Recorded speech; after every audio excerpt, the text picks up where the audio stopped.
오늘 이 시간에는 시편 78편의 말씀을 통하여서 믿음의 이야기라는 제목으로 하나님의 말씀을 증거하도록 하겠습니다. 사랑하는 성도 여러분, 여러분들은 무엇을 남기며 살아가고 계십니까? 우리는 5월 가정의 달을 맞이하여서 가정의 회복을 위하여서 말씀을 생각하고 있습니다. 지난주에는 저희 부모님이 자녀 어렸을 시대에 마음에 받았던 아픔의 상처들, 오늘날 우리 자녀들이 가지고 있는 마음의 아픔의 상처들을 어떻게 하면 말씀 안에서 회복할 수 있는지에 대해서 함께 생각을 해보았었고요. 오늘은 이제 그러면 어떻게 하면은 우리가 아름다운 하나님의 은혜와 사랑을 우리의 가정 가운데에 정착시킬 수가 있을까라고 하는 것에 대해서 한번 말씀을 생각해 보고자 하는 것입니다. 한 번쯤은 들어보셨을 법한 말이 있습니다. 그것은 이런 문구인데요. 자녀에게 물려줄 가장 위대한 유산은 집도 아니고 땅도 아니고 통장도 아니고 신앙입니다 라고 하는 워딩입니다. 이 말은 되게 그럴듯해 보입니다. 그러나 우리가 살아가고 있는 현실은 좀 다르지 않습니까? 오늘날 많은 부모님들이 자녀를 위하여 헌신하고 있습니다. 유치원을 선택하는 그 시점부터 시작하여서 어떻게 하면 우리 자녀들에게 가장 좋은 것을 줄 수 있을까 부모님들은 고민하며 초등, 중등, 고등, 대학에 이르기까지 모든 부모님들은 자녀들을 위하여서 시간과 정성과 건강을 쏟아붓습니다. 그러나 질문하고 싶습니다.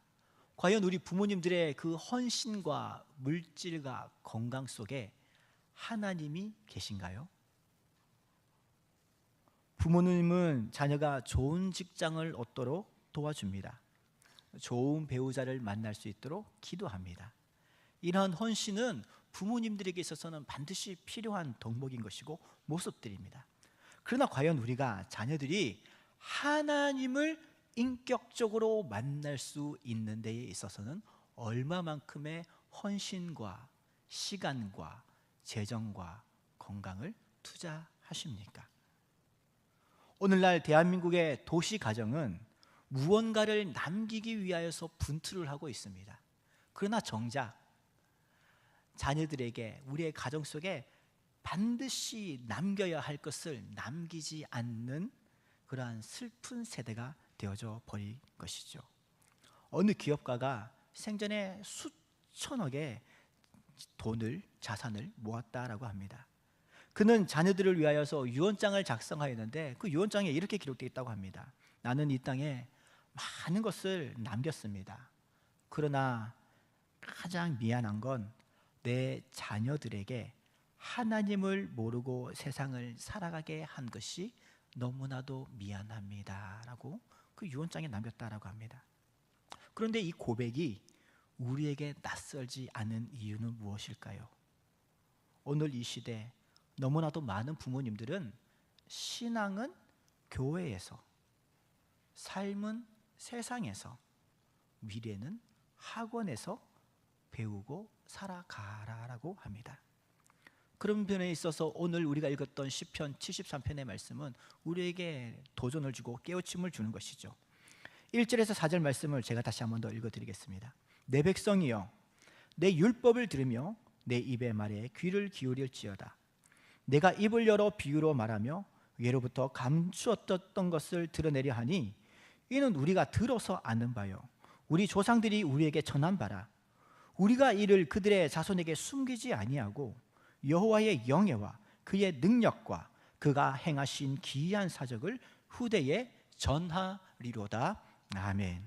이 말씀은 단순히 시적인 언어가 아닙니다. 이것은 영적 경고이고 복음의 바톤을 이어가야 할 다음 세대를 위한 절박한 요청인 것입니다. 하나님께서 이스라엘 백성에게 요구하신 것은 하나님의 살아있는 그 이야기를 후대에 전해 주오라고 말씀하고 있다라고 하는 것이죠. 오늘날 우리는 수많은 이야기 속에 파묻혀 살아가고 있습니다. 뉴스를 통하여서, 유튜브를 통하여서, SNS를 통하여서 드라마를 통하여서, 때로는 가짜 정보와 소비 중심의 컨텐츠가 우리와 우리의 자녀들의 뇌와 심장을 파고 들어가고 있다는 것을 알고 계십니까? 이러한 시대 속에서 가장 필요한 정작 하나님의 이야기는 언급되어지지 않고 있고 사라져가고 있는 것이 오늘날 큰 아픔이고 슬픔인 것입니다. 하나님이 우리의 가정에 어떻게 역사하셨는지, 어떻게 나의 눈물 속에서 하나님께서 길을 내어주셨는지 그 이야기를 들려주는 부모님들이 오늘날 점점 사라지고 있다라고 하는 것이죠. 오늘 현대 도시의 부모님들은 말합니다. 요즘 아이들은 말을 들으려고 하지 않아요. 교회에 가려고 하질 않습니다. 무언가 달라졌어요 라고 와서 이야기를 합니다. 예, 아이들이 달라졌지요. 그런데 아이들만 달라진 게 아니지 않습니까?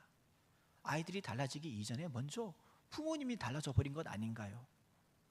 아이들에게 전하지 않았고, 자녀들에게 보여주지 않았고, 자녀들에게 말하지 않은 것이 지금의 자녀들을 만든 것 아닌가요? 사랑하는 성도님 여러분, 신앙은 침묵으로 전해지는 것이 아닙니다. 말해야 하고 들려줘야 하는 것이죠. 자녀들이 믿음을 가질 수 있도록, 하나님이 어떠한 분이신지 알 수 있도록 우리는 말해야 하는 것입니다. 우리가 이러한 관점에서 오늘 말씀을 한번 생각해 볼 때 첫 번째로 하나님의 이야기, 그분의 능력과 영광을 우리는 기억해야 하는 것입니다. 1절에서 4절 말씀을 제가 한 번 더 읽어드리겠습니다. 내 백성이여, 내 율법을 들으며 내 말에 귀를 기울일지어다. 내가 입을 열어 비유로 말하며 예로부터 감추어졌던 것을 드러내려 하니 이는 우리가 들어서 아는 바요 우리의 조상들이 우리에게 전한 바라. 우리가 이를 그들의 자손에게 숨기지 아니하고 여호와의 영예와 그의 능력과 그가 행하신 기이한 사적을 후대에 전하리로다. 아멘. 시편 기자는 강조해서 말하고 있습니다. 사랑하는 여러분들이요, 우리는 듣는 일과 기억하는 일에 힘써야 할 것을 말하고 있는 것이죠. 우리는 하나님의 그 놀라우신 일을 숨기지 말아야 할 것을 강조하고 경고하고 있는 것입니다. 왜 이런 표현을 썼을까요? 그것은 신앙이라고 하는 것은 가만히 있다고 해서 자동으로 전수되어지는 것이 아니기 때문인 것이죠. 복음이라고 하는 것은 그냥 좋은 분위기, 적당한 영향력으로 전해지는 것, 이것이 아닙니다. 복음, 하나님의 그 아름다운 이야기는요, 의도적으로, 반복적으로, 감동적으로 전해져야 하는 것이죠.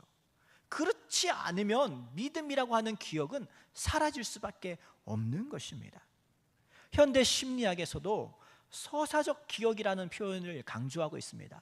내러티브 메모리. 우리는 이야기 속에서 감동을 받고 그 이야기 속에서 우리는 도전을 받는 그러한 존재인 것이죠. 그래서 하나님께서도 말씀하신 것 아니겠습니까?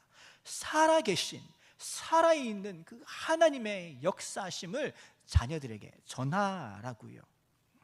바울도 디모데를 향하여서 이렇게 이야기한 것입니다. 디모데후서 1장 5절 말씀에 이는 내 속에 거짓이 없는 믿음이 있음을 생각함이라.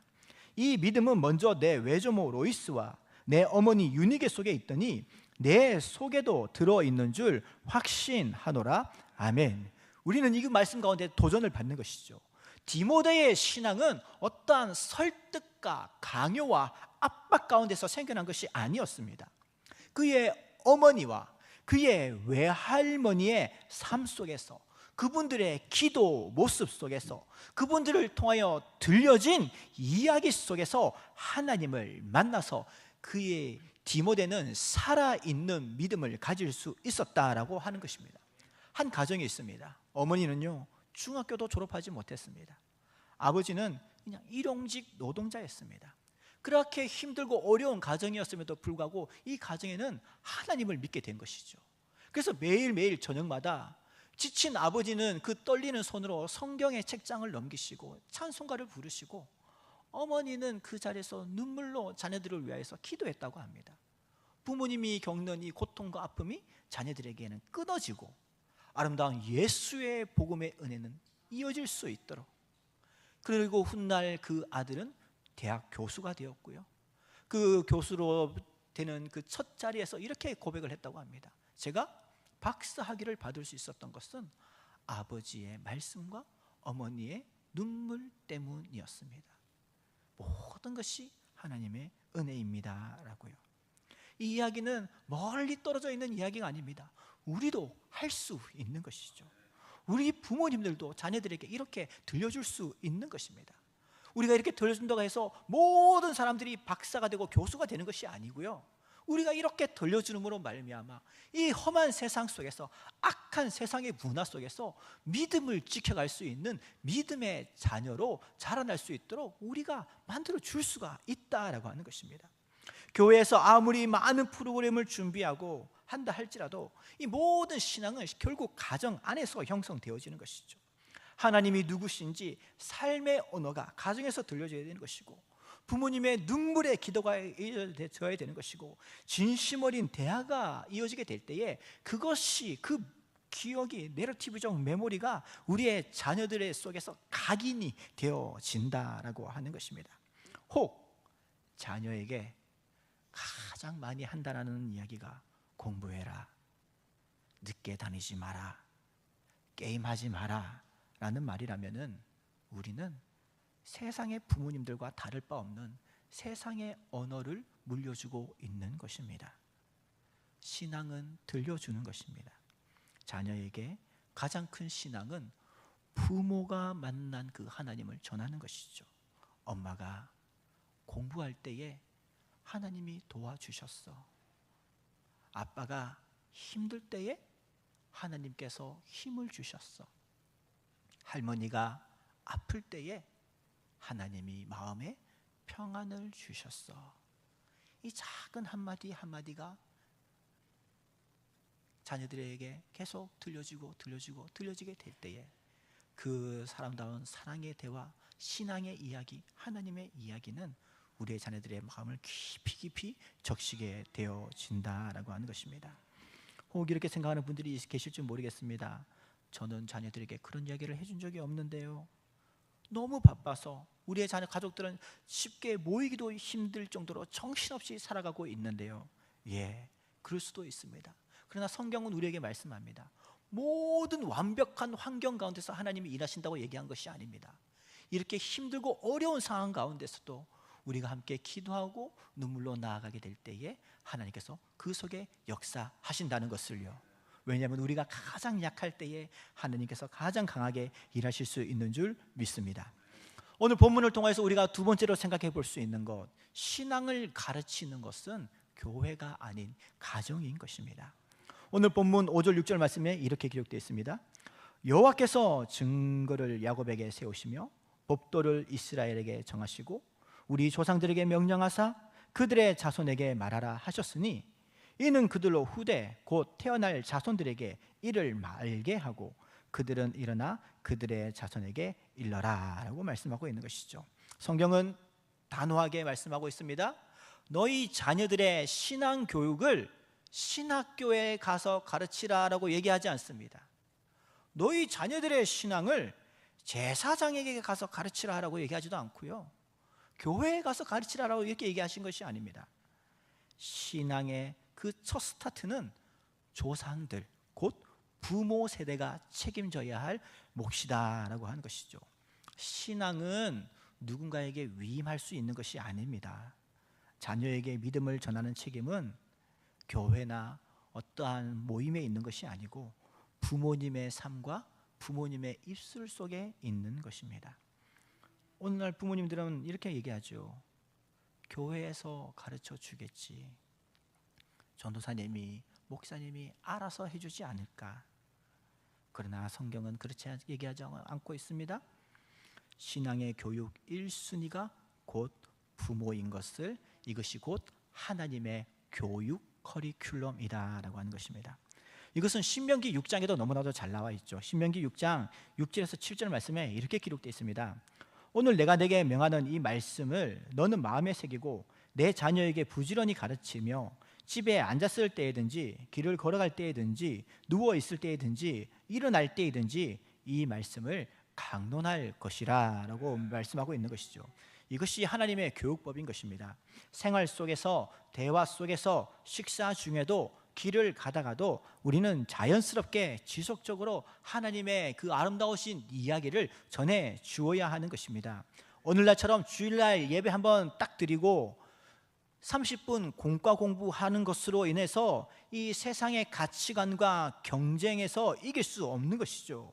우리는 매일매일 유튜브를 통하여서 OTT, 넷플릭스와 같은 프로그램들을 통하여서 SNS를 통하여서 우리의 자녀의 가치관을 형성하고 있는 것들을 뒤흔드는 수백, 수천 가지의 메시지들을 매일매일 마주하고 있는데, 그렇다면 주일 한 번 드리는 예배로 이것이 감당이 되겠습니까? 부모님의 삶과 부모님의 기도가 자녀에게 어떠한 복음의 메시지로 각인되어 있는지 우리는 심각하게 점검해 보아야 할 것입니다.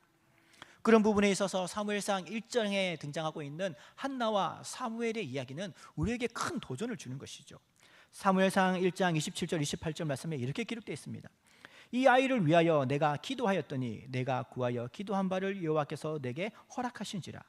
그러므로 나로 그를 여호와께 드리되 그의 평생을 여호와께 드리니이다 하고 그가 거기서 여호와께 경배하니라. 아멘. 사랑하는 여러분, 자녀는 기도의 결과이며 기도의 목적이며 기도로 양육되어야 하는 것입니다. 다시 한번 더 말씀드릴까요? 자녀는 우리의 기도의 결과이고 우리 기도의 목적이고 기도로 양육되어야 한다라는 선언인 것입니다. 사무엘은 하나님의 전에서 엘리 제사장 밑에서 자랐지만 사무엘이 가장 먼저 본 것은 자신을 위해서 눈물 흘리며 기도하는 어머니의 기도의 모습인 것이죠. 그 어머니의 뒷모습, 어머님의 실루엣, 그 그림자가 사무엘 마음속에 깊이 각인되어졌기 때문에 그가 후대의 이스라엘을 이끌 수 있는 영적 지도자로서 성장할 수가 있었다라고 하는 것입니다. 부모님의 눈물의 기도는 결코 사라지는 것이 아닌 것입니다. 부모님의 눈물의 기도만큼 가장 확실한 자녀들을 위한 교육 교재도 없다라고 하는 것입니다. 오늘날 우리는 자녀들에게 이렇게 얘기하는 것이죠. 수학은 과외로, 음악은 학원에서, 영어는 캠프를 통하여서. 그렇다면 자녀의 신앙은 어디서 자라갈 수가 있겠습니까? 성경은 우리에게 말씀하고 있습니다. 곧 가정에서, 믿음의 부모님의 그 모습을 통하여서 우리의 자녀들이 신앙이 자라갈 수가 있다라고 하는 것입니다. 지난주에도 말씀을 드렸고 이번 주에도 통일하게 여러분들에게 강조하며 말씀을 드립니다. 우리 자녀들을 학원에 보내고 우리 아이들을 위해서 좋은 것을 주는 것이 나쁘다라고 얘기한 적은 한 번도 없습니다. 이런 모든 것은 반드시 우리 자녀들에게 충분히 부모님들이 할 수 있는 만큼 최선을 다해서 아이들을 잘 키우고 양육을 해야 되겠죠. 그러나 가장 중요한 것, 우리가 빠뜨린 그 한 가지를 다시 회복하자라고 하는 것입니다. 곧 우리가 이 자녀들을 사랑하는 마음을 가지고서 주는 것만큼 신앙도, 신앙을 위한 복음의 능력도 우리의 가정 속에서 자녀들을 위해서 우리 부모님들이 그렇게 노력하고 힘쓰고 수고하자라고 하는 것입니다. 그러므로 여러분들에게 위로의 말씀을 드립니다. 사랑하는 여러분, 우리는 언제나 부족합니다. 늘 넘어질 수 있습니다. 사실 아브라함도 두려워했습니다. 야곱은 속이는 사람이었었고 다윗은 실수한 사람이었습니다. 그러나 하나님은 그러한 실수와 연약함과 속임 속에서 일하지 않으셨나요? 아니요. 그 연약함 속에서도 회개하며 기도하며 나아갈 때에, 하나님의 은혜를 구하며 기도하며 나아갈 때에, 순종할 때에 그 속에서 하나님이 일하시고 역사하신 것 아닌가요? 그러므로 우리는 이 말씀들을 통해서 도전을 받아야 되는 것이죠. 하나님은 부모님의 부족한 말 가운데 역사하시는 분이 아니라 부모님의 그 진심 어린 눈물의 기도 속에, 무릎의 기도 속에 역사하시고 비록 부족한 언행이라 할지라도 그 가운데에 성령께서 역사하시게 될 때에 그것이 우리들의 자녀들의 그 심령 가운데 강하게 뿌리내리고 우리 자녀들을 지탱하는 놀라운 믿음의 역사가 될 줄 믿습니다. 마지막 세 번째로 우리가 살펴볼 것은 전하지 않으면 잊혀진다라고 하는 것입니다. 본문 7절 8절 말씀에 이렇게 기록되어 있습니다. 그들로 그들의 소망을 하나님께 두며 하나님께서 행하신 일을 잊지 아니하고 오직 그의 계명을 지켜서 그들의 조상 곧 완고하고 패역하며 그들의 마음이 정직하지 못하며 그 심령이 하나님께 충성하지 아니하는 세대와 같이 되지 아니하게 하려 하심이로다. 아멘. 사랑하는 여러분, 신앙은 기억을 통하여서 유지되지만 망각을 통하여서 사라질 수도 있는 것입니다. 신앙은 기억을 통하여 유지되지만 망각을 통하여서 사라질 수도 있는 것이죠. 우리는 모두가 망각의 영향력 아래 살아가고 있지 않습니까? 하나님의 그 은혜는 지속적이고 반복적이어야 한다라고 하는 것이죠. 그것이 우리를 이끌어 나갈 수 있는 힘이 되어지는 것입니다.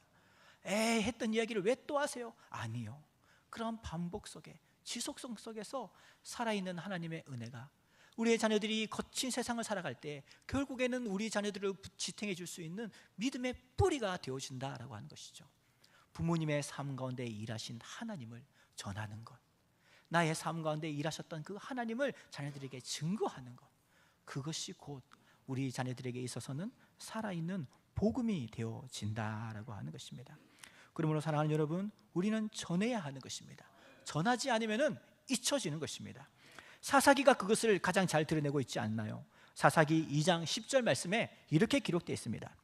그 세대의 사람도 다 그 조상들에게로 돌아갔고 그 후에 일어난 다른 세대는 여호와를 알지 못하며 여호와께서 이스라엘을 위하여 행하신 일도 알지 못하였더라.